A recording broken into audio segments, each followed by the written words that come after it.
ನಮ್ಮನ್ನು ಸೋಲಿಸುವ ಸಲುವಾಗಿ ತೆಲಂಗಾಣ ಮುಖ್ಯಮಂತ್ರಿ ಕೆ ಚಂದ್ರಶೇಖರ್ ರಾವ್ ಅವರು ವೈಎಸ್ಆರ್ ಕಾಂಗ್ರೆಸ್ನ ಜಗನ್ಮೋಹನ್ ರೆಡ್ಡಿ ಅವರಿಗೆ ಸಹಾಯ ಮಾಡುತ್ತಿದ್ದಾರೆ ಎಂದು ತೆಲುಗುದೇಶಂ ಪಕ್ಷದ ಕೆ ಕಾಲಾ ವೆಂಕಟರಾವ್ ಅವರು ಆರೋಪಿಸಿದ್ದಾರೆ. ಆಂಧ್ರಪ್ರದೇಶ ಟಿಡಿಪಿ ಅಧ್ಯಕ್ಷರಾಗಿರುವ ರಾವ್ ಕೆಸಿಆರ್ ಅವರಿಗೆ 26 ಪ್ರಶ್ನೆಗಳನ್ನು ಕೇಳಿದ್ದಾರೆ.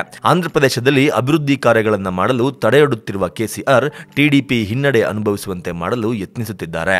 ಒಂದು ಕಾಲದಲ್ಲಿ ಜಗನ್ಮೋಹನ್ ರೆಡ್ಡಿ ಬಗ್ಗೆ 1 ಲಕ್ಷ ಕೋಟಿ ರೂಪಾಯಿ ಹಗರಣದ ಆರೋಪ ಮಾಡಿದ್ದ ಕೆಸಿಆರ್ ಇಂದು ಅವರೊಂದಿಗೆ ಸುತ್ತುತ್ತಿದ್ದಾರೆ.